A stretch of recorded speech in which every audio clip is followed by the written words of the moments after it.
Welcome to Day Zero Update for November 30th, 2025. I'm your host, Chris Elogi. I'm Brandon Perkins. And I'm Jan Red Victorio. Yeah, last day of the month, the weekend after Thanksgiving here in the U.S. Yep. So we've had plenty of food and a little bit of time off Yep. to do various things, I guess. Play games, enjoy food, and family and friends and all that. But news is still kept going. In spite of that, I was expecting there to not be much, but there ended up being a lot of stuff. So we got new subscription stuff for PlayStation Plus and NSO. We got some new things that just came out, some things coming out in the near future, as well as let's say an update that Sega's not going to be as scummy with those new versions of Yakuza 0, 1, and 2. So that's nice. And yeah, we got a bunch of industry news, including the passing of a well-known actor who was going to be in a game, but it seems like that is not going to happen.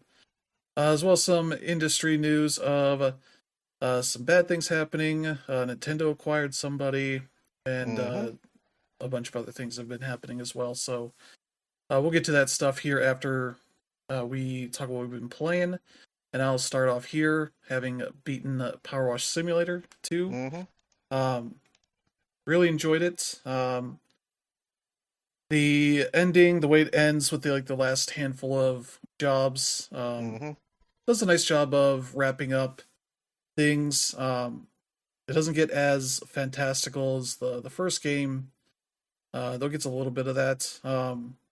It's just more like, oh, you're dealing with people being extremely shitty and all that. While you're just cleaning up stuff, they're the way you're interacting with things is a lot more low key than the things that are going on around you. But you do get some fun jobs there. So yeah, I'll be working on a review for that here later this week. I've also beaten Ball Pit, which was pretty fun. Basically, you get to the last stage, and the final boss has these pods on it that you have to finish it with that many new characters to reach the ending, which is nice. And it's like, hey, we got New Game Plus, and you can also kind of just keep playing, because there is, as I mentioned, like a bunch of achievements to this game that I've been working on.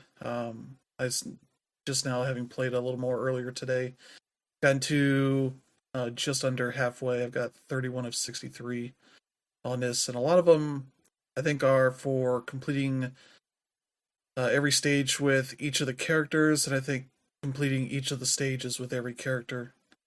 So as I'm kind of putting them into it, that stuff shouldn't be too hard to do, and some of these others seem to basically be pretty easy for the most part. I've been using a guide to get all of the combos for evolutions for it, so that it's not too hard. It's just the RNG of having the options show up. But now I have the ability to have 5 active balls and 5 passives, and so that makes it a lot easier to get some of these combos and kind of stack those combos and all that. And essentially where I'm at, the 2 starting characters I pick, their balls are maxed out, and now I'm getting to the point of upgrades with upgrading the next set of things I get. So and as far as the town building stuff, I'm basically adding or basically building up these buildings that are just basically like, oh, you can infinitely add, increase these stats as long as you have the money or the materials to upgrade it and all that. So nothing really too complicated there, though. Yeah, I'm just fitting it all around, because there's a lot of buildings that have weird little special bonuses they do of like, oh, this will harvest stone or wood or wheat that's around it. I have others that are like, oh, you put all the characters around this, they get XP boosts. These other ones will give you coins for every building that's around it. So there's just this unsightly mass of buildings that are all just surrounding each other as I try to fit as many of them as I can around them. So that part's kind of a little annoying to do because it's not easy to kind of move that stuff around and parse all the buildings and what they do. Though I think I have figured all that out just by breaking them all up and then putting them back together in the way that seems like it makes the most sense for that. But yeah, I'm trying to fill out all the stuff that I can here, which is going to take time. But I beat it in about like 25 hours, so it's not a super long one of these, especially as you're building up stats and all these little bonus stuff to the point that you're going to finish it if you keep putting the time in. It does not seem to want to make it too hard unless you want to go through New Game Plus stuff, but I haven't tried any of that yet. But yeah, that's still been a lot of fun. And the last thing I jumped into Fortnite because my Game Pass was ending, and so one of the perks they have is that you get the Fortnite crew stuff, which got you the Simpsons season pass. So I only joined in like right at the end, so I didn't get all of it that was in there, but I did get some of the stuff. I have like Marge. They've had like fish characters in the game, so there's one that's Blinky, the three-eyed fish from the early episodes of the show. As well as I have a version of the banana peel character that is Frink, Professor Frink, and a bunch of other extra stuff there. Then they had the season-ending event that was pretty neat. It was essentially their version of Avengers Endgame, because they had the big bad kaiju enemy that everybody joins to fight, but it's instance, so you only see a certain amount of people at a time. But all the brand characters show up. Homer at this point is like a giant. He's giant. He has tidy whities on. That's basically like you begin this event by waking him up. But then like the what is the robot form of the Power Rangers? Megazord. I think Yeah, so. Yeah. the So, big things, yeah, the Zords. yeah. So the Megazord that showed up. They had the portals like Doctor Strange does at the big final fight of Endgame. Though not as many of those, just has random characters show up. You get into helicopters to kind of fly over, and it's playing the first song from K-pop Demon Hunters. As the girls are kind of flying the helicopter, it's doing all this stuff. King Kong and Godzilla are fight as well. King Kong kind of gets the shit beat out of him by the big squid monster, whatever it is.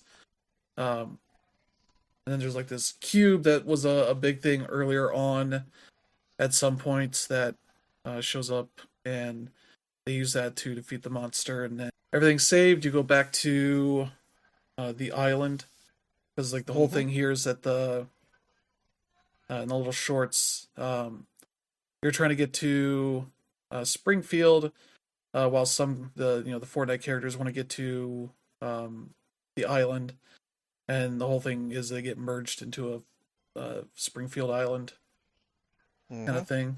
So they're kind of getting back to their realities, and that involves them kind of literally jumping around to a bunch of alternate reality little things you do for like 5 seconds before it zaps you into a new one.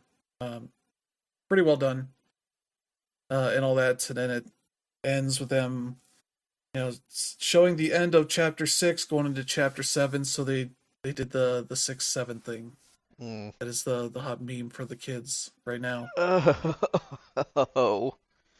So it somehow managed to line up perfectly for that reference to get made. Then it seems like the new season is full of AI shit, AI art and all that, which was like, all right, I'm done with Fortnite for the time being. Mm. Because a lot of the art seems to be very AI generated, and some of the music that comes with some of the dances is potentially AI music that was on YouTube. So they must have licensed it for whatever amount of money that costs, and yeah, so people are very much not happy with that.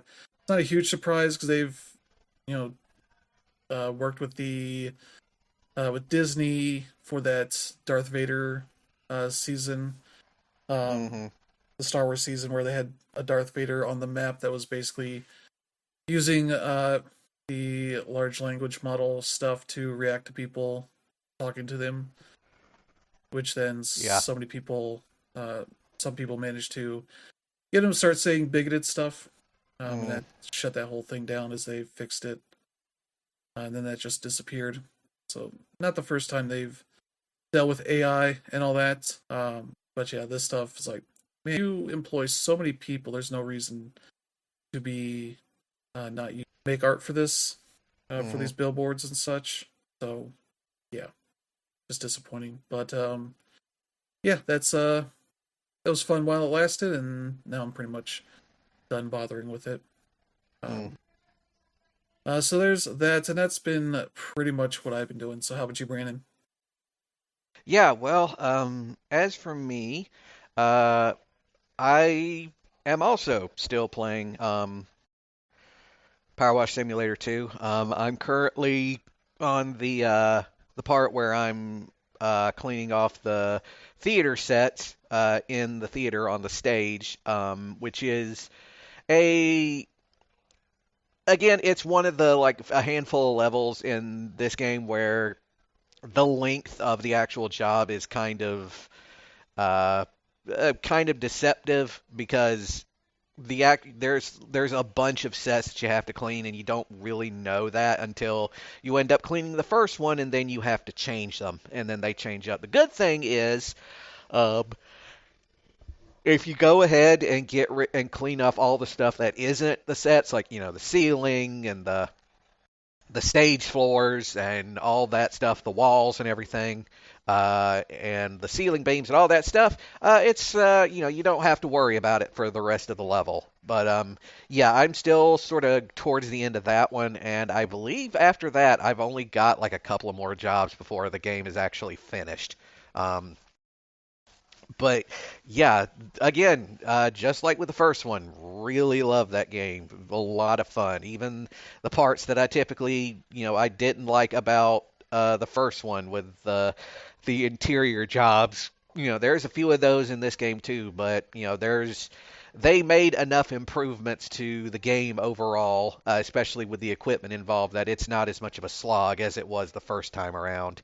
Um, and it's just a really fun game, and really relaxing. And I honestly I can't wait for Power Wash Simulator 3, which they're already working on. But on top of that, I'm also started playing a first-person survival horror game called Still Wakes Deep, where you were playing a Scottish gentleman named Kaz in the mid 70s working on a oil rig that's just off the coast of Scotland. And you are essentially working there because you got in a fight with someone that ended up with the person you fought getting hurt fairly badly.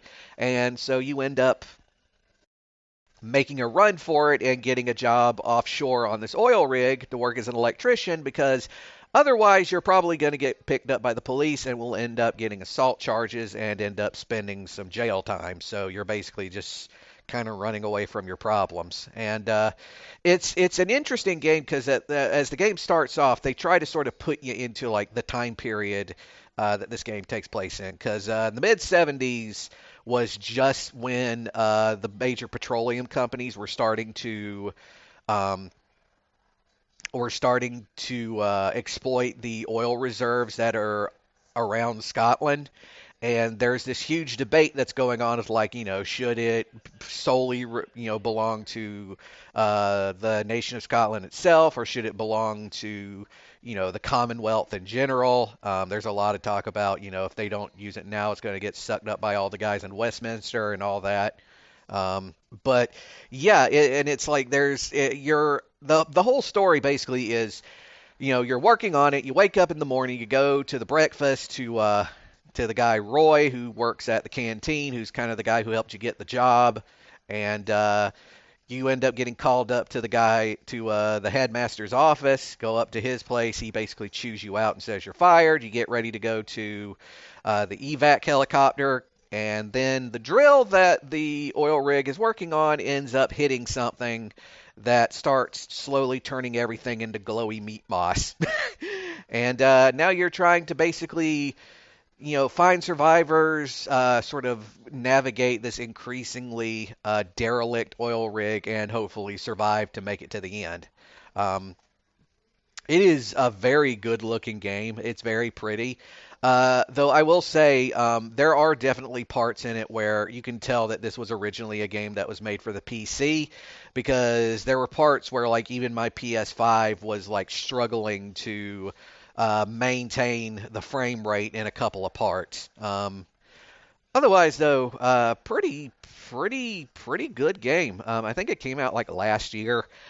And yeah, it's definitely worth playing at least once, I think. And I've also started poking around in Black Baldur's Gate 3 again because, it's just something I felt like it was time to do again. But yeah, that's basically what I've been doing. So, Dan Reb, what about you? Yeah, there isn't much I can talk about yet, but I can finally talk about one thing. One game that I've been playing is Marvel Cosmic Invasion. This is the latest from Dodimu and Tribute Games. For those of you that don't remember Tribute Games, they are the ones that did TMNT Shredder's Revenge, which was absolutely fantastic. I remember top 10ing that one the year that came out. And I would not be surprised to see Marvel Cosmic Invasion eventually end up on my top 10 list for this year. It is a very polished side-scrolling action game. I know a lot of people will liken it to X-Men on the Genesis and the arcade. Unfortunately, I've never been much of an X-Men guy, but I will say that the X-Men that you can use in Marvel Cosmic Invasion have been incredibly fun to use. The two that are on the immediate roster are Storm and Wolverine, and yeah, they play just about how you'd expect. Obviously, Wolverine with the adamantine claws does some nice damage combos. He's probably the one character I've had like the highest combo with. Storm is awesome. Her special has you, just set the entire map in lightning, which is pretty awesome.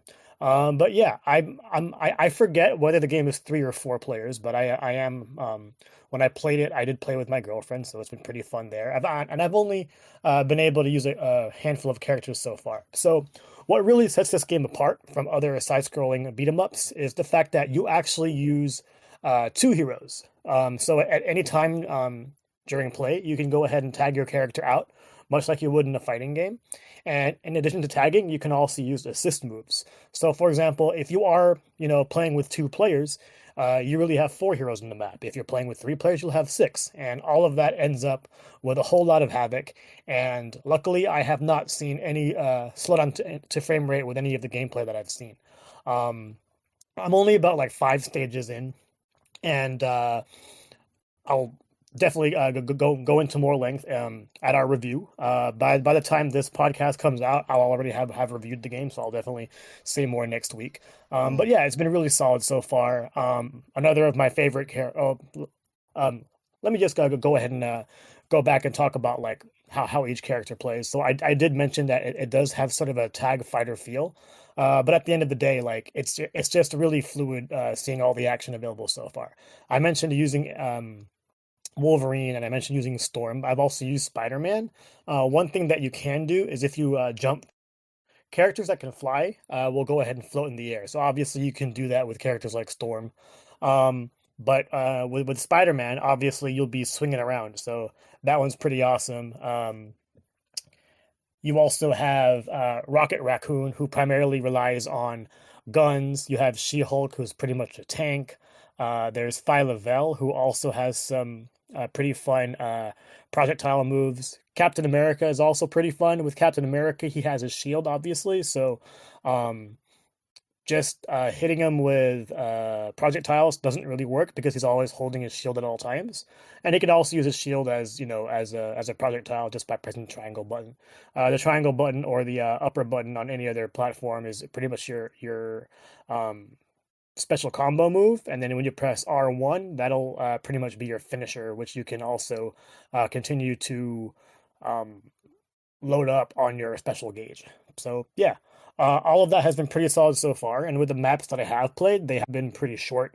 They're pretty typical from what you'd expect. You pretty much have to rid the playing field of enemies, and before you can go on to the next screen, things like that.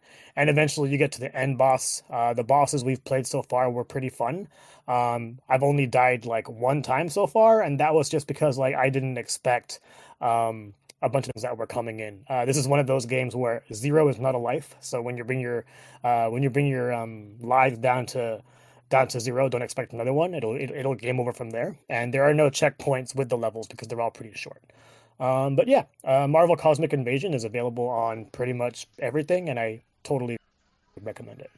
And then yeah, as for the rest, I'm still playing some Madden. Our our first season of our franchise ended today, and yeah, I finished 3-13 or 3-14. Didn't do too well, but hopefully we can do better next season. But yeah, that's been about it for me. All right. All right. Yeah, let's get to some news, and we got some subscription news here. We got PlayStation Plus's potential lineup for Mm-hmm. the monthly games is out, and they've kind of gone the road of adding a bunch of games for this month. Mm. So the usual three, it's five. These will be available on Tuesday.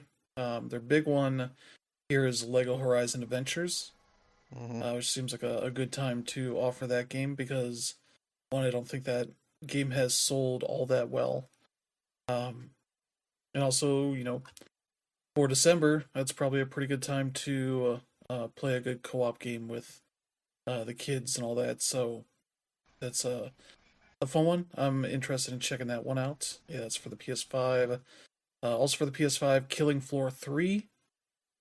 Same stuff here as far as it's a game that's had issues from the launch. Mm-hmm. I think people that were fans of the previous games not as thrilled by the attempt to, evolve this into a Mm-hmm. sequel, but I don't think it's gotten that much of a great reception. But it's a game you can play with friends or strangers, and kill zombies and all that, and grind out all that stuff. So that seems like a solid choice. Mm-hmm. And also in the co-op space, the Outlast Trials for PS5 and PS4. This Mm-hmm. is the newest game in that franchise that is basically a game that you can either play solo or with up to three other players. That you are kind of test subjects of sorts, trying to get through these like uh, missions and avoiding enemies and hiding from them and all that stuff. Much like Mm-hmm. the Outlast games, but with some more going on here because it's co-op. Mm-hmm. So if you're into that kind of stuff, that seems like another solid choice. Yeah. Then let's see, yeah, here for the PS5, Synduality: Echo of Ada, Mm-hmm. which I forgot what kind of game this is. This is a an extraction shooter. Mm-hmm. With what you would expect from Bandai Namco as far as like a anime style and all that, but with like mechs and a bunch of that kind of stuff. So, um, yeah, I'm curious about checking that one out. 'Cause that Mm-hmm. at least sounds interesting. For that, yeah, multiplayer, PvPv. I'm not sure how many people go into a match, but that genre is starting to get big. This one has not, I don't think, has done all that much, done all that well, but maybe this is what it needs to get pushed over the edge. And the last one is a fantastic game for PS5 and PS4. It's Neon White, the first-person action game leaderboard kind of challenge game where Yep. you're trying to beat these stages initially, and then You can try to rise up the leaderboards and find ways of using all of its mechanics to get through them as fast as possible and meet Mm-hmm. friends and strangers and all that stuff. So, and between matches, you get a little bit of social link style stuff going Mm. on as you hang out with other people and bring them gifts and push the story forward a little bit. For that, yeah, really fun game. Mm-hmm. So a good chance of playing that out. So yeah, a neat selection of games and especially a bunch of stuff here that you can play with or against friends in Mm-hmm. an interesting way. So yeah, there you go. Yeah. Got a pretty good selection this month. Yeah, Yeah, it's a really solid selection. Obviously, I have nothing but good things to say about Stray. I know that one's like leaving and not really something new, but yeah, that one's a really fun one. Mm. Horizon Adventures or Lego Adventures is a game that I bought during Black Friday last year and did not open, so kind of sucks seeing it here. But at the end of the day, that's my fault. yeah. So yeah, some good games there to check out. Let's see, for Nintendo Switch Online, they've got two new Game Boy games and two new NES games. Mm-hmm. For the NES, they have let's see, Ninja Gaiden 2, The Dark Sword of Chaos, which is pretty good. I played all these just to check them out, and Ninja Gaiden 2 is like probably a little more improved version of the first game, Mm-hmm. with a little less of the bullshit. Though still plenty of it. Has like a very particular way that it controls, and you can't just climb up walls and up to the ledge that they're on. You kind of have to get to a wall that's across from where you need to go. Mm-hmm. That's kind of a really tricky way that it works, but it also has very specific kind of enemy spawn triggers in a way that I think the first game was just ridiculous with that stuff. This is Mm-hmm. a little bit better, but still has areas where you can kind of go back and forth in the right way and kind of swarm yourself with enemies. Mm. It still has plenty of like small enemies that are a little bit annoying to fight and all that. And a game that's even worse than a lot of that stuff, Battletoads. Yeah, Battletoads is like the epitome of Nintendo hard. Yeah, Like It is a game that's changing things up every so often in a nice way, but then what it's doing from screen to screen almost is finding as many ways to throw in cheap enemies and obstacles and such that will get you killed. yeah, and it just gets worse and worse the further you get in the game. Yeah, Like like the game is notoriously hard, like to the point that it can get almost unplayable. yeah, And like there's that one level, even like because Rare put out that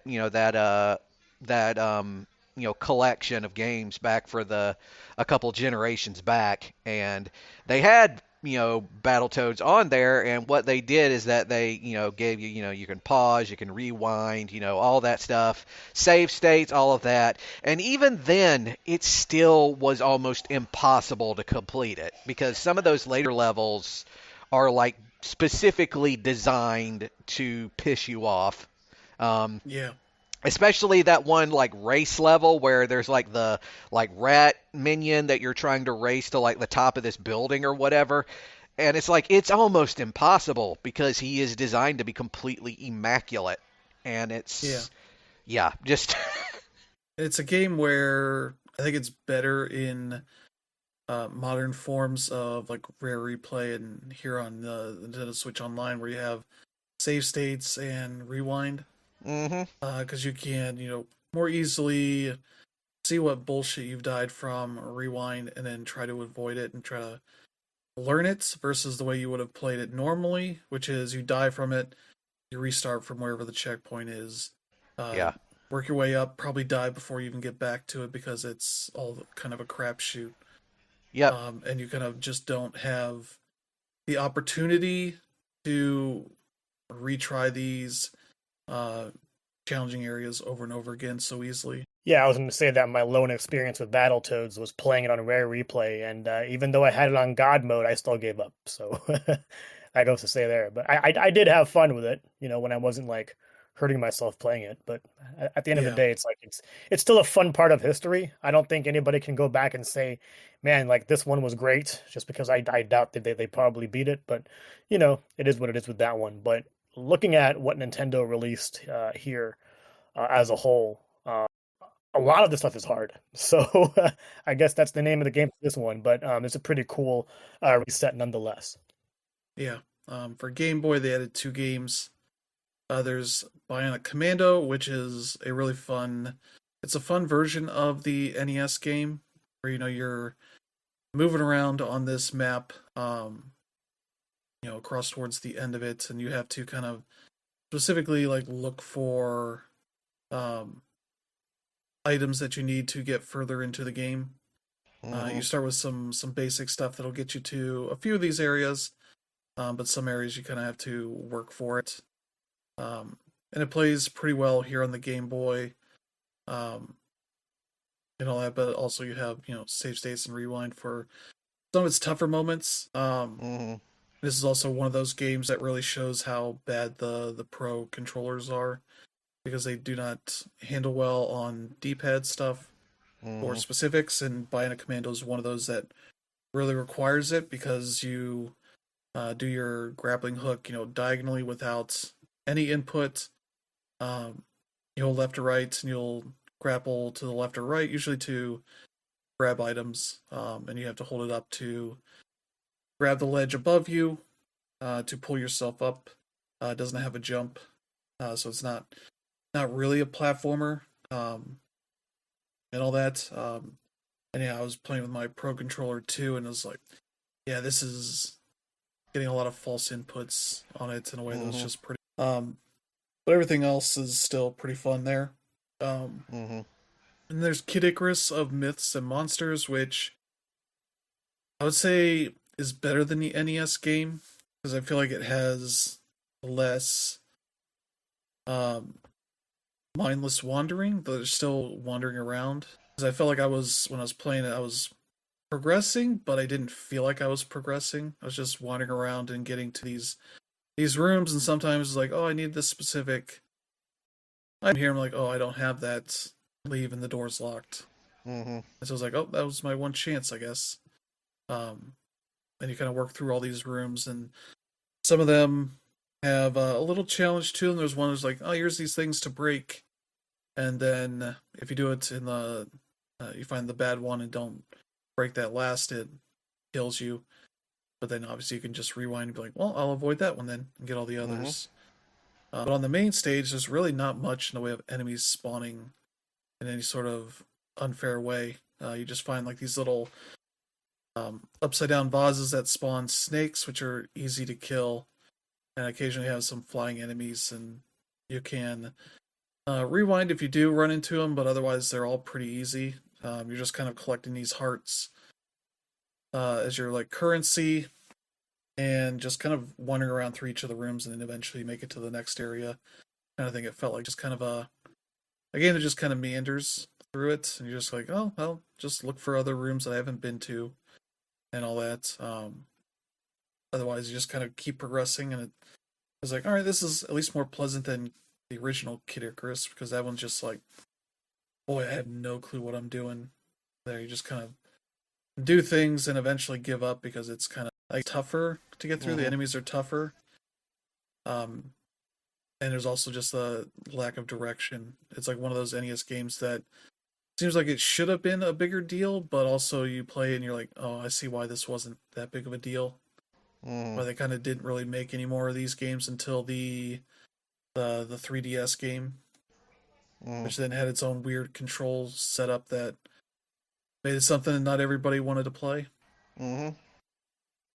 So yeah, yeah, if you're complaining that there aren't more Kid Icarus games, it's like because none of them are really all that amazing and accessible. Mm-hmm.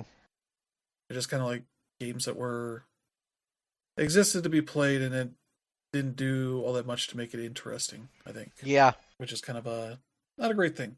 But yeah, that's your lineup for this month, and I guess we're gonna have a month with no GameCube games because they had Luigi's Mansion on October 30th, I think, last month, and yeah, there's been nothing on that front. I'm sure they're gonna act like, oh, that came out at the end of the month, so it's almost as good as a November game, and it's like, yeah, and you're not exactly having a ton of those games to add to the service. You only announced, I think, there's like 2 Pokemon games that have been announced, and I think that's about it.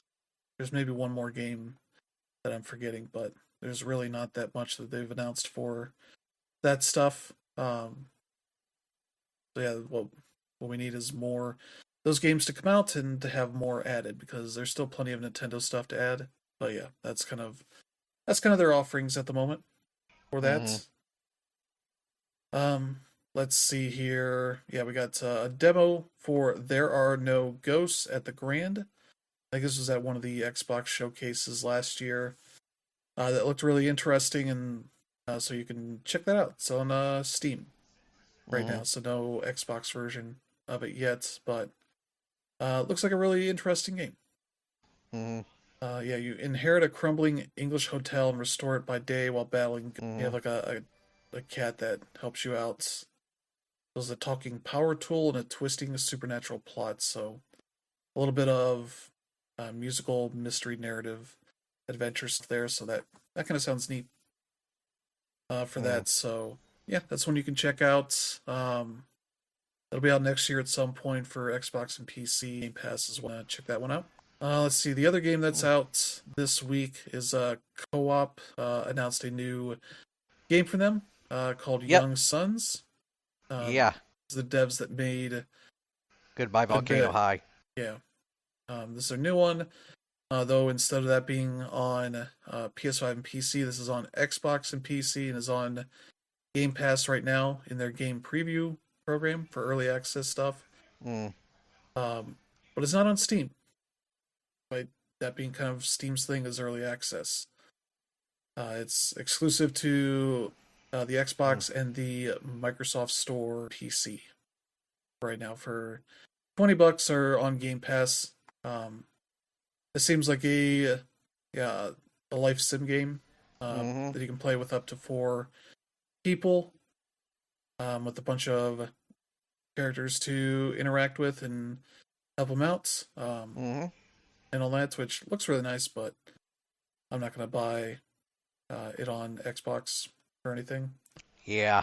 And especially my Game Pass has run out as of today, so I spent a good chunk of today deleting all the Game Pass games and freed up like 1.4 terabytes of space. So I'm in the middle of downloading a bunch of shit I had for that, and it's like, all right, I'll wait until this maybe comes to Steam, maybe other platforms. I don't know. But kind of interesting that they have a full like exclusive for the Xbox and Xbox PC platforms. So there you go. You want to know one of those? That looks really nice. Yeah, it does. And I mean, Goodbye Volcano High is pretty good. So yeah. The other one, Skate Story, I still got to be convinced on that one. So yeah, we also got Skate Story is out on December 8th, and we found out that it's going to be on the PS Plus game catalog at launch for extra and premium members, which looks really interesting. That's the new Devolver Digital game with developer Sam Eng. That is kind of, well, I'll read this description right here just so you kind of get what's going on. You are a demon in the underworld made out of glass and pain. The devil has given you a skateboard with a simple deal: skate to the moon and swallow it, and you shall be free. Which obviously explains everything you need to know about that. And yeah, it has a really cool look to it. I'm curious to check it out. And obviously, yeah, it does look good. Down for that, so that's nice. Yeah. I mean, I'm already like on PS Plus, so I'll already be able to play this when it comes out. But I mean, it looks nice, but I'm gonna have to like actually see what others think and how it plays before I'm willing to invest in it. Yeah, it seems like it should be. They have a bunch of tricks in this. They say there's 70 skate tricks Mm-hmm. to progress and improve. So I think as you do them more and probably do them better, you can improve them, make them easier to do, and get new tricks and gear and all that. So that sounds interesting. But yeah, there you go. Yeah, pretty cool stuff for releases. I never heard about co-op. And Goodbye Volcano High is a game that I've had my eye on, and I didn't realize that was also out. So yeah, that shows how behind I am as far as stuff like that. Don't know what to think about that one. And then Skate Story definitely does look cool. The main reason why I'm wary is because like I think a lot of the skateboarding indie things look cool, and they end up like not hitting. Mm-hmm. Skatebird, I'm looking at you. But yeah, I think that's a Devolver game, right? So that's definitely one reason to look forward to it because they normally uh, put their name on some heat. But yeah, I am wary of that. Yeah. Mm-hmm. So yeah, there you go. That'll be out next week. Let's see. Also, we messed up this one. There we go. Okay, so yeah, we found out that the Yakuza 0 Director's Cut will be getting an actual upgrade for people that owned it before. Own Yakuza 0 so that you can uh, get this new one without paying the full $50 for it. For the new stuff that has been added, which is really not all that much. Um, yeah, it adds, let's see, new cutscenes. Yeah, there's a new multiplayer mode that, from what I've heard, on the Switch 2 is not well populated. Mm-hmm. English dub and support for more text languages for that. So yeah, they've announced that for the upgrade offer, if you have the digital version on PS4, Xbox One, or Steam before December 8th at what is it, 8:30 Pacific time, or no, this I think it's 9 a.m. Pacific time, 12 p.m. Eastern time. You can Mm-hmm. upgrade for $15 to the successor platform for whatever version you have, which is 70% discount on the full price, which is good. They do have this legalese here. It's like discount only applicable from PS4 to PS5, Xbox One to Xbox Series X and S, and Steam to Steam versions. Mm-hmm. Save data does not carry over, and it does not apply to versions on subscription services or physical versions of Yakuza. So if you have the disc version of Yakuza 0, too bad. Also, these games are all getting delisted at the time that they're mentioning here on December 8th. So when the new versions launch, these will be replacing them, which is weird because it's like Yakuza 0 is on PS4. There's no reason to take away the PS4 version for that. Maybe I have that wrong on there. The team put out a statement about that. But that might also have been some legalese that I misinterpreted. But Kiwami has the same thing here for that for the upgrades, same time and all that. Same limits here, but the price for PS5 or Xbox is $199, which is 90% off the normal price of that game, $20. Same issues, only to the same platform families, and does not apply to subscription versions or physical versions of that. Mm-hmm. And Kiwami 2, they're just making a free upgrade. Yeah. So that's the best one here, but also yeah, those weren't highly regarded versions. They're just like, yeah, this is Yakuza 1 and 2, Mm-hmm.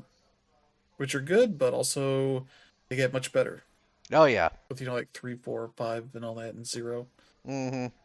Um, and yeah, same issue. No, does not apply to the subscription versions or the physical version of Yakuza Mm-hmm. Kiwami 2 for that. So I was looking like discounts for these. And on the consoles, I don't think any of these are on sale, but there are discounts on some of the bundles Mm-hmm. for them, which is uh, pretty decent. I'm trying to look where I wrote those down Mm-hmm. elsewhere. Let me see. Yeah, here it is. It is. Um, there's the bundle of 1 and 2, Kiwami 1 and 2. that you can get for a little bit of a discount, $23.99, 20% off. Called the starter pack. Doesn't include Yakuza 0. If you want all of them, there's the complete series pack of 0 through 6 that is on sale for $71.49 or 35% off. So you get 7 games there, which is a pretty decent discount there. But yeah, it's Yakuza 0.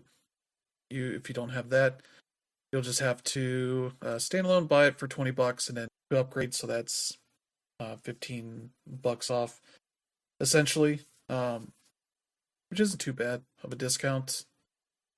But they, I believe, have taken down bundles, I think, of all 3 of these games at a certain point. So that's like a little disappointing there. But I believe they're also going to be re-uploading versions of those bundles with the new games in them. Yeah, they mentioned here in their delisting thing. Yakuza 0 Director's Cut will replace Yakuza 0 and the Yakuza Complete Series digital bundle. Those would get let's see. Yeah, those would get Yakuza 0 by okay, it must be 8:30 then.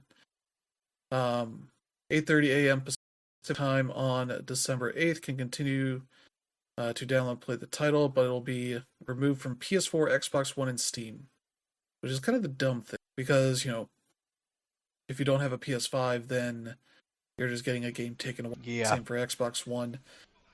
And obviously Steam is just Steam. So it's like, I don't know, if you get a bundle of both for that price, I'm like, sure.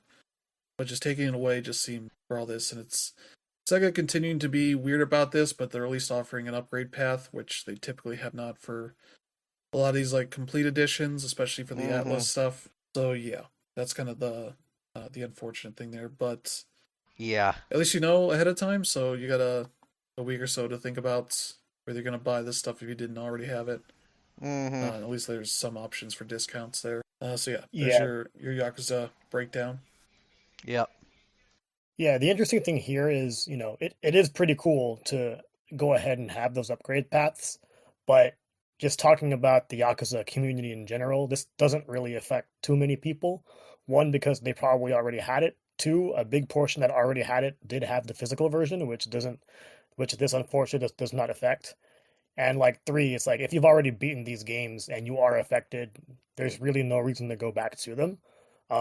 Obviously, they're doing that with Yakuza Kiwami 3, which is not a part of this because 3 was not Kiwami'd yet, and that's going to be a big release come the beginning of the year next year. So yeah, like this really only affects the people who have bought this in advance, hoping to try to catch up. Namely players like me who have only played the Ichiban ones and then a few of the Kiryu ones.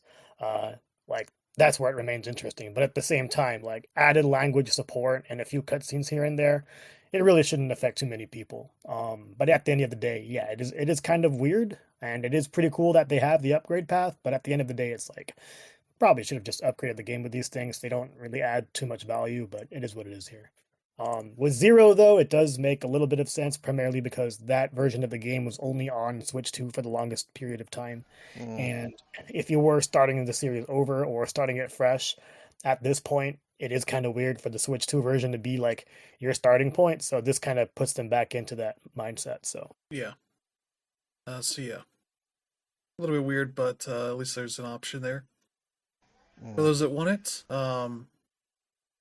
But yeah, let's see. We got oh yeah, this game has been in early access on Steam for a good bit here. Yeah.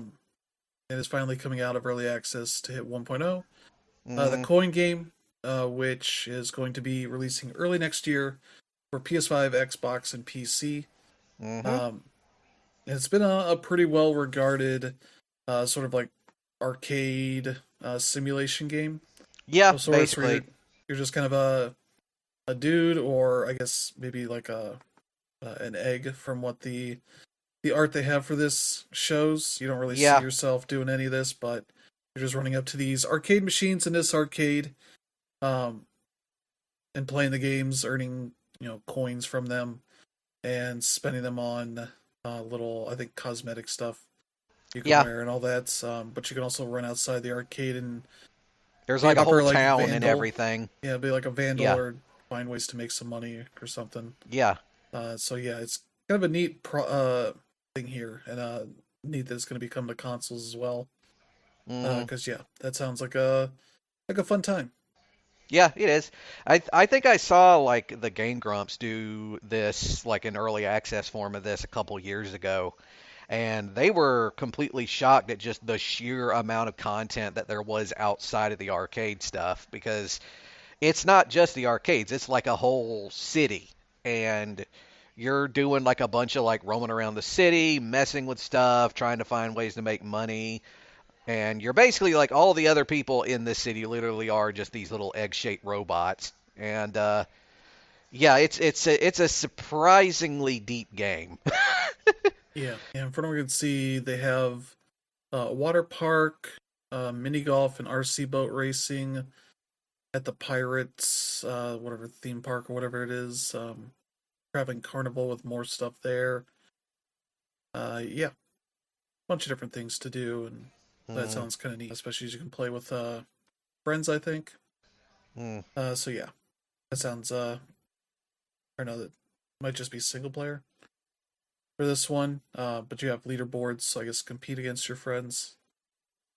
But yeah, that sounds neat. So yeah, that'll yeah. be out early next year. And yeah, let's see here. We also, yeah, kind of getting into some more of the industry news. This game, Wild Blue, very Yeah. much a, let's say, Star Fox clone.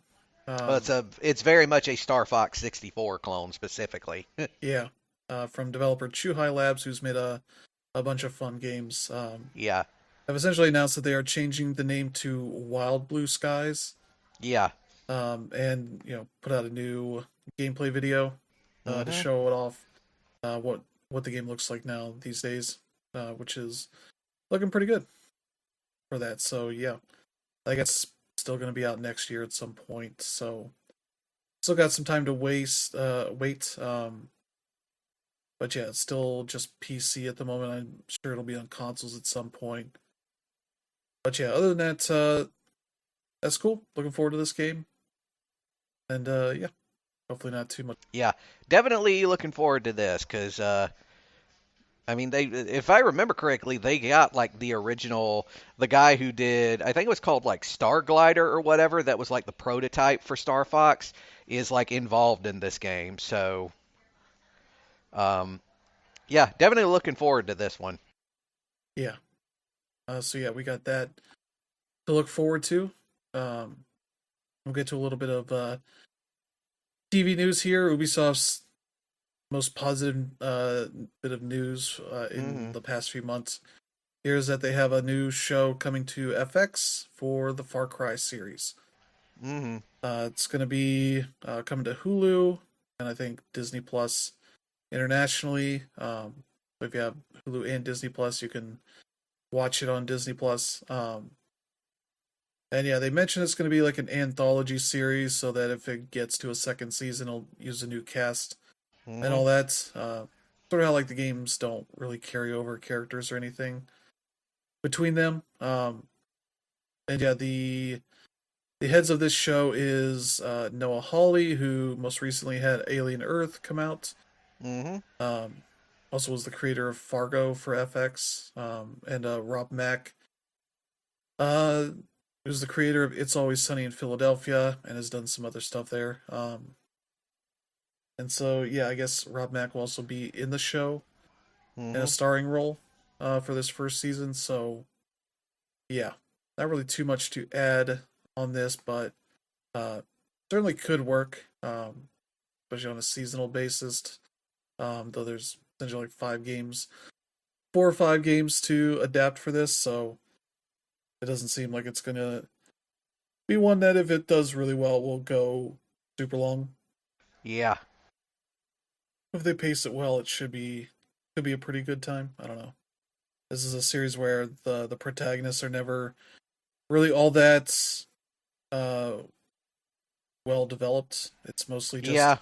a filler for the player, and it's Yeah. the villain characters and side characters that help you out on that and make carry the whole weight of the game and the story. Yeah. So yeah, we'll see how that does in a show. Yeah, I mean, I have no idea if this is going to follow any of the Far Cry games. Granted, I've only played 6 for reasons. But yeah, like you guys said, like there isn't really a whole lot of depth to any protagonist in the game. So whether or not they decide to follow the games or just build their own story, Mhm. there's reason to believe that this should be a hit. I mean, I think that even if you didn't know what Far Cry was, or as a gaming series, and you decide to watch this, depending on how the storytelling or the writing goes, it could definitely be something to look out for, especially on a network like FX, where they normally put out bangers to begin with. This could be pretty cool. And I'm a little late to this, but Wild Blue looks awesome, and I look forward to playing that game. Mm. Yeah. So yeah, there's that. Speaking of, actors and such, Udo Kier passed away earlier this week. Unfortunately, Mhm. but managed to get to 81. Was a big part of the movie industry as a character actor and all that. It's very much Mhm. a person that you see what he looks like. You probably remember a couple things he's been in. Oh yeah. Um, and on the game side, he's been in a couple of Command and Conquer games and a few other things, but was going to be in the new Kojima Productions game, uh, Mhm. OD. That was one of the 3 headliners. On that, I'm gonna see if they have who the other ones were. Part of that, Hunter Schafer and Sophia Lillis were also going to be the headliners as part of Mhm. that, and unfortunately, it seems like he did not really get to do much for this. Mhm. Um, so yeah, that was a game that got delayed to at least next year. At least for the filming stuff they were going to do for performance capture and all that. And then Mhm. unfortunately, um, he did not make the cut into this, so I assume he'll get replaced with somebody else. But Kojima did post a message about losing a big actor like this, and especially someone that he had been working with to schedule when he would Mhm. come in and work on the new game and do all that. So Yeah. unfortunate, but yeah, I'm sure he'll find somebody that'll provide a good performance for this game. Mhm. But yeah, there you go. Yeah. Yeah. Um. Yeah, it's sad, but when you're using real actors, that's always a risk that you end up pulling. Yeah, especially when So. you make one of them an 81-year-old actor, Mhm. and have delays and all that. So yeah, that is sad, but yeah, he'll deal with it. Um, Yeah. we got some more news here. Indie developer Santa Region. I have no clue how to pronounce that. Mhm. They make a bunch of small games, and they were working on one coming out later this week. I think it is. I think it's on the 4th. No, the 2nd. Okay, the 2nd. It was going to come to Steam and a bunch of the other PC storefronts. But I guess some point in 2023, they had Valve essentially tell them they're not going to be able to ship the game on Steam, and sort of got a little follow up with a little bit of an idea of what the issues were. I guess Mhm. there's a game called Horses that Yeah. I guess part of the premise of this is that um, the people ride the horses, but the horses are also adults with like a Mm. big horse head mask on kind of Yeah. thing. Be a very weird like horror game. Yeah. They had a segment that I guess a kid was involved in, a child character, um, and that's a very much a weird thing, especially weird that Yeah. Valve is very concerned about this in a way that they seem to not be as communicative about what the issues were. Yeah. And so the studio, did some work to make some changes to it, and we're hoping to represent it to them. Mhm. And they seem to still continue to not want to have it on their service, on their Yeah. platform, and so as a result, it seems like the developers are concerned that they may end up folding if this game doesn't do well. As a Yeah. result, it will be on Epic Game Store, GOG, itch.io, and Humble Store for $4.99, so a pretty cheap game. Mm-hmm. Um, which, yeah, it's not surprising that there are lines for Steam. It just seems so rare that they get applied for Yeah. anything, considering you can. I was looking at the Steam storefront because I saw that there's a Black Friday sale going on. I scrolled down to like the new stuff, and like half of the top 10, uh, whatever new and trending they list was like sex Mm-hmm. games. I was like, hmm, this is very Wonderful. interesting where their lines are for this kind of stuff, where I can get potential like sex scenes or horror stuff involving children kind of Mm-hmm. thing. I don't think it's the context of the way that that's done in horses is anyway really all that concerning, but the Valve very much has this hardline stance here for this one game seems Mm-hmm. uh, interesting, especially knowing that they are a very libertarian company. Mm-hmm. That they tend to be a believer in free markets, but that's not what they're doing here Mm-hmm. for this game. So yeah, makes a really interesting stance they're taking, and kind of notable because every other one is like, yeah, we'll have this thing, Mm-hmm. we'll offer it for $4.99. Feel free to Yeah. come over and buy it, and enjoy it, and you can buy it on GOG and I think Humble Store at least. That will get you, I think, a DRM free version of it, maybe itch as well. That Mm-hmm. then you can put on Steam to play it through your Steam launcher. So it's actually getting to a roundabout way of doing that. Mm-hmm. But yeah, I got weird, weird situation and unfortunate. So hopefully the devs don't end up having to uh, shut down if this kind of puts a huge I don't know limit on the potential for sales on this thing. But Yeah. also the story has gone pretty big, so hopefully Yep. people that are interested in it see this and support it. But yeah, there you go. If you have anything to add, Brandon. No, it's just I get, having like it's where it's like they don't want to take any chances because of the involvement of like a child character or anything. But it is really odd that a situation like this manages to get this much publicity. The last time I remember this happening was with Hatred some years ago, and obviously that game ended up kind of being kind of blah anyway. Uh, Yeah, I'm trying to see because I thought I read that it got let on Steam anyway later on. yeah, it did because Gabe Newell himself intervened. Yeah, So which that's interesting, especially in light of this, because that was a game that's just like very uh say nuance free kind of. Here's a guy that is looking to commit a serial killing, yeah, and basically, really no nuance or like message to it. Just seemed like wanted to create a game where you're just mowing down people in a very dark kind of yeah, dreary that was kind of the end of it. And yeah.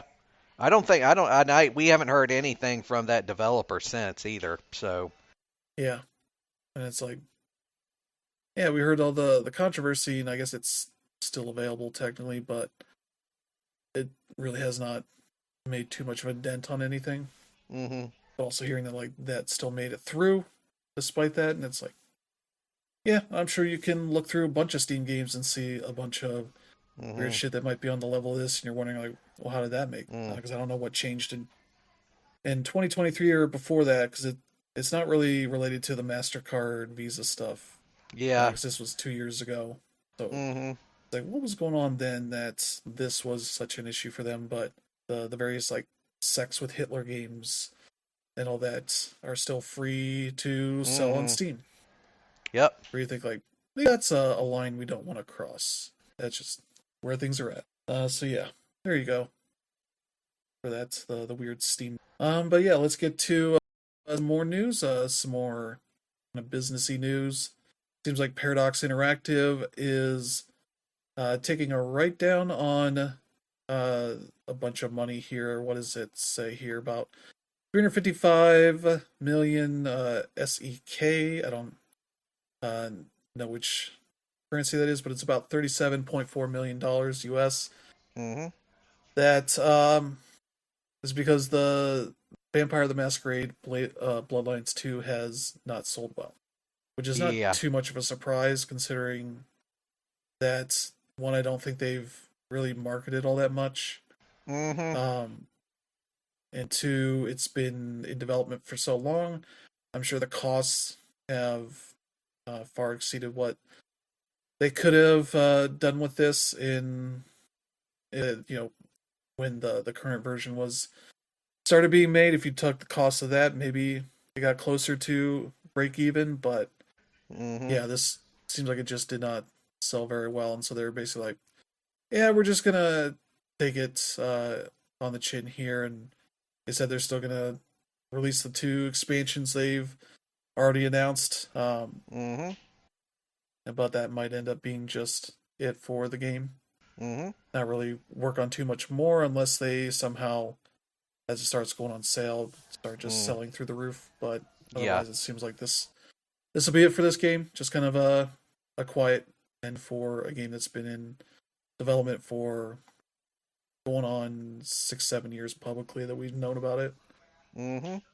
So yeah, Yeah, it's definitely an unfortunate story. I, for one, I don't mean to like talk ish about it, but like, I don't understand why this was as popular as it was. I'm definitely not in that wheelhouse. So at the same time, with all the hype that it got from both developers and gamers in general, including the media, like I thought it would like amount to a bit more. So this does come as a bit of a surprise because just because something isn't for me doesn't mean it's not going to succeed. So I thought this would be Mm. there, but unfortunately, it's not. yeah. The previous game was just a really well regarded game Mm-hmm. for the early 2000s PC gaming as far as the RPG mechanics and all that.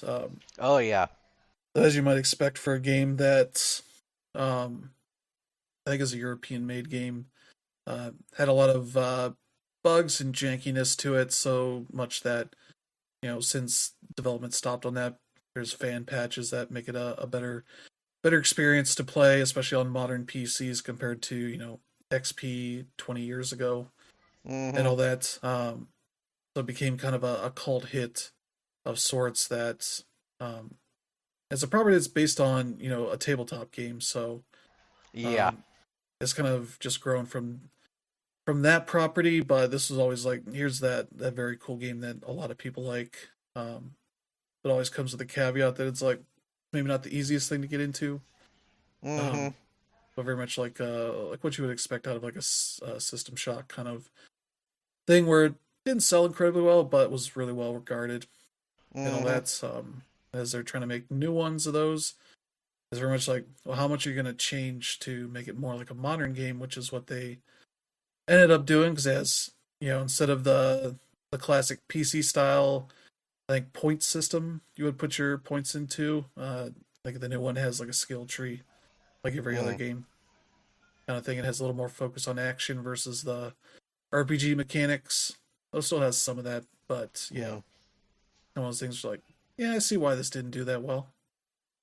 Um, the hardcore audience will either just buy it to get their curiosity over with, or they just won't buy it because they see how it turned out and it's like, this isn't what I wanted, so why support it? So they'll probably buy it when it gets cheaper, much cheaper. Yeah. Just be like, all right, well, what is this? And be like, oh, this is neat. Shame they're not making any more. I also don't think it was a game that was ever going to do incredibly well. So Yeah. I'm afraid not. Like the game had been through development hell for so long and gone through so many hands by that point that well, it just there was really no way it was going to come out looking good.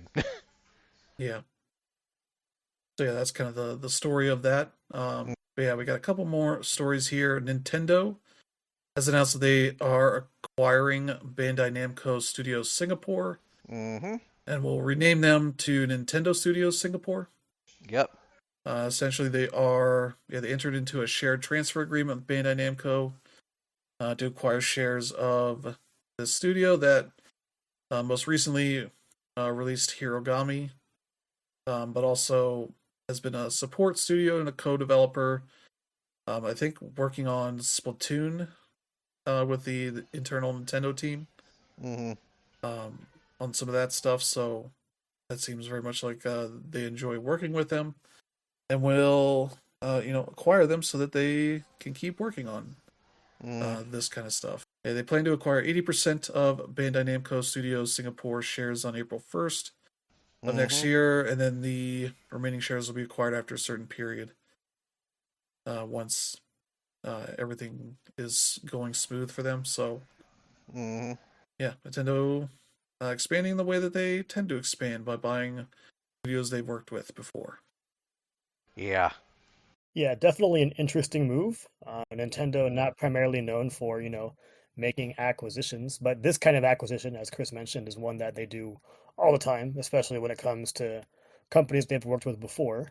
The reason why this comes at a little bit of a surprise for me is two reasons. One, I'm not all that fond of Hirogami. It's a fine game, but that's really about it. I'm actually like behind on that review, but I'll get to that eventually. And yeah, as far as them being a support studio, I don't know if they've worked on anything more than Splatoon, but obviously Splatoon is a huge hit for them, so that's obviously a cool thing. The one part that it's interesting is like those of you familiar with the ways of the world, Singapore is one of the richest areas in Asia in general. Their Oh real yeah, like insanely rich. Yeah, their real estate is like, beyond compare to just about anywhere else in that part of the world. So Mm-hmm. I wonder like how much this ended up being for Nintendo, because that just shows how aggressive they've been. But Mm-hmm. either way, it's a good move, and I don't think it's a bad point for either part of the spectrum here. Granted, sometimes acquisitions mean layoffs, but Nintendo has been pretty good with that aside from contractors. So Yeah. So yeah, that seems like an interesting move. And they got the new one, Splatoon Raiders. So I'm sure those devs are already working on that. Mm-hmm. But yeah, there you go for that one. We got an update on the Rockstar news of them firing 34 developers back in October, relating to what they called gross misconduct that the people involved and the union they were working with or talking to, IWGB, has been like Mm-hmm. this is a very clear case of union busting. And it seems like we've got more information here and saying that the saga actually started after Rockstar uh, was cracking down on developers communicating about non-work topics in the company's Slack. Yeah. Um, This is the type of shit that um really pisses me off because they basically like this is the like other companies have stuff like this and they do this shit too where essentially they're policing what people can say and it's just yeah, gross.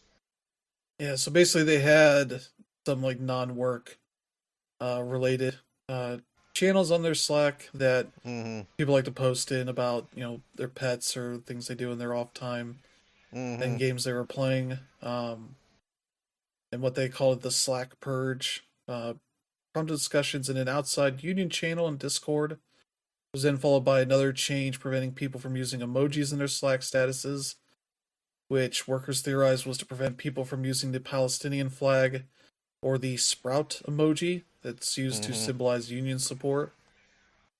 Um, these emails were sent. They also had a whole thing blocking people from accessing their work emails outside of work hours and outside of their office. So union members in the channel, union channel on Discord, on their Discord was they would send these Mhm. emails to the Discord so people outside of the office could see their contents and see what they were what was happening. which led to one member of the Discord expressing their concerns to management about the discussion. So somebody snitched on him, I guess. Mm.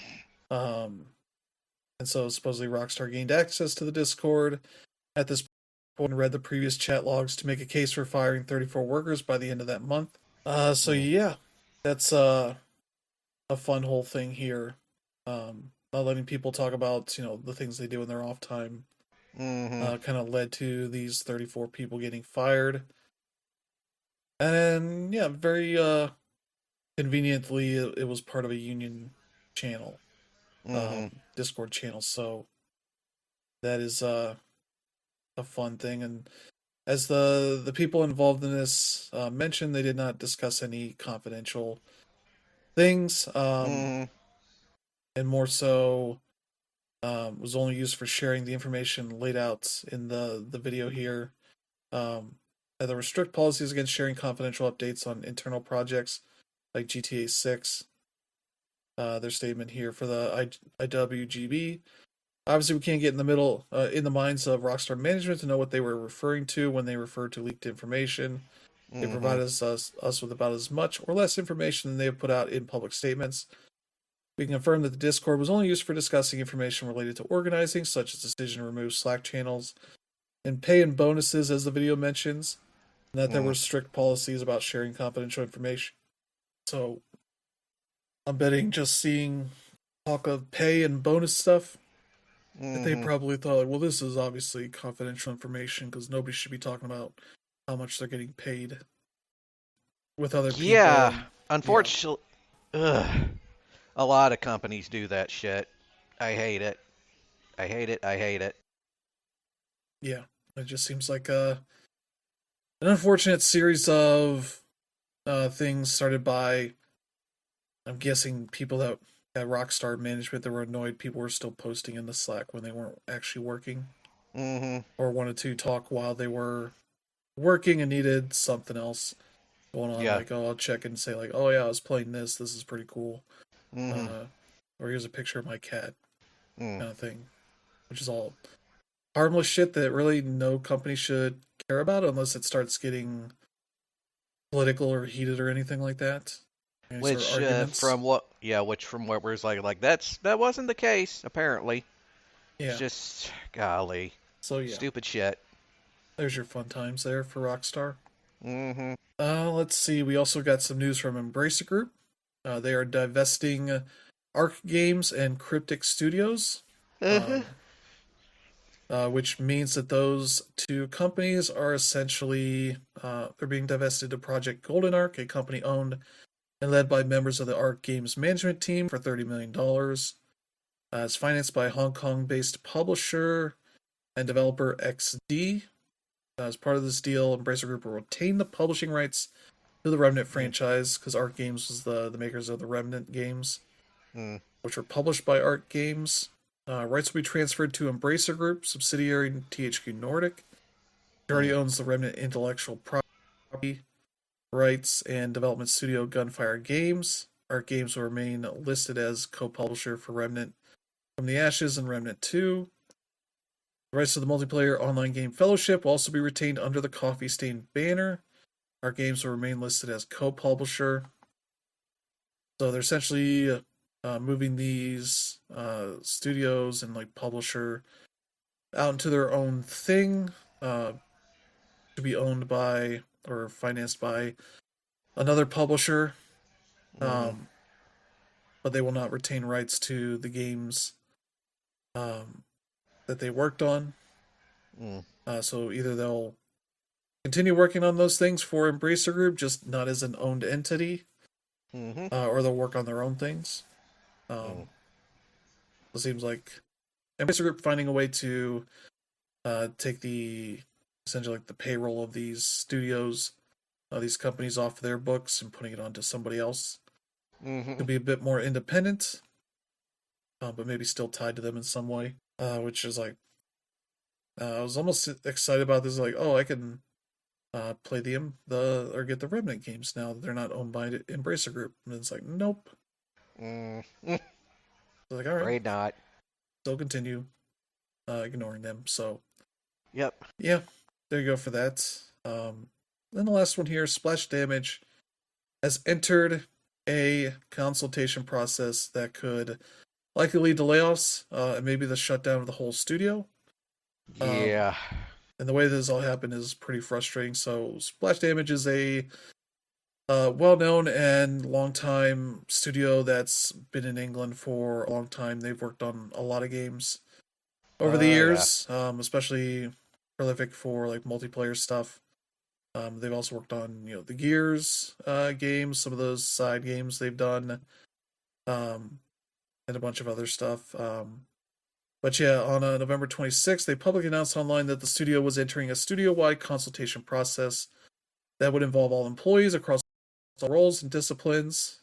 Follows the London-based studio being acquired in September by a private equity investor after being sold by its previous owner, Tencent. So they got bought by a private equity investor, and maybe at some point they needed to make layoffs, and so now they're having to shed potentially a bunch of the studio to Mhm. get to where state the private equity investor wants them to be, and maybe work on some new games. I don't know, but that is they've been in a rough state as they had to cancel a Transformers game they were working on earlier this year and lay off some people. Yeah, they worked their last shipped game was 2020's Outcasters for Stadia. Mhm. So you just guess how well that went. So yeah, sad news, and potentially they might end up shutting down if they don't see a way to keep the studio afloat. Get a new project going that hopefully gets them back in some sort of good shape. So with the way private equity stuff tends to be, maybe they'll shed some some of the roster and then get sold off for a bit of a premium Yeah. to some other company that needs a new developer that can work on stuff. It seems like this could go either way. That's Yeah. sad for a studio that's been around for, I guess it says here, 24 years now. Yeah, what a shame, you know. Obviously, you want to hope for the best, but usually the more negative thing happens. But yeah, hopefully because they've been around for a while, they do find a way to make it work out. But this is also an opportunity for those in danger to just go ahead and start their job search. I would normally say it's good that they have advance notice, but at the same time, it's like, you know, they're also competing with everybody else looking for a job these days, and it's just tough. Yeah. I don't know if you have anything to add, Brandon, there. Just it's just sad. I mean, it's the state of the industry right now. You know, a bunch of studios getting dissolved, a bunch of consolidation. Yeah, I hate it. Yeah. So yeah, I think that's gonna end up doing it for the show this week. Bit of a bummer end there, but there's a lot of bummer news going on Yeah. as we get to December, where all the best stuff obviously happens. But yeah, thank you to Brandon and Danner for joining this week. Always. We'll be back next week with a new slate of news, and we'll have some games to talk about. Because yeah, I know. Let's see what's out this week. There's Metroid Prime 4 Beyond, which I pre-ordered because there was a discount on $100 of eShop credit for $80. I was Mhm. like, I might as well get that because I'm gonna pay about $80 for that game. I Mm. might as well get some extra eShop credit on top of that. Mm. So I ended up doing that and getting a pre-order in on that. So that's like 27 gigs on a Switch too, so it's not too bad compared to a lot of other stuff, but on the bigger side for the first party stuff. Because I think Mario Party is slightly bigger than that, like 31 gigs, something like that. Mhm. But or Mario Kart World. Sorry. So yeah, that's how Octopath Traveler Zero's out this week. Mhm. Let It Die Inferno's out this week, which just got revealed that it's using AI for stuff. That's also one you Mm. can toss off the into the trash. Mhm. Things to care about. There's also Blood Refreshed Supply. If you want your Mhm. retro games, Night Dive worked on this as a Monolith Productions game from back in the day. That's supposed to be available. So yeah, some decent amount of stuff here for this week to check out. Yeah. But yeah, Thank you all for tuning in. If you enjoy the show, for let friends and family know they should check it out. And Mm-hmm. select strangers that are also excited for some games coming out here in December. It's not always a bunch of interesting stuff coming out in December, but this year Nintendo's got a big game. Square Enix has a big game, Mm-hmm. as well as the Yakuza stuff that's happening next week. But yeah, not really too much else. But yeah, still plenty of games that have been coming out and will be coming out. So yeah, plenty of things to check out and catch up on and whatnot. Bunch of sales Mm-hmm. going on. So yeah, thank you all for tuning in. Hope you have a good week ahead. We will see you all next time. Have a good one. See Bye. you guys.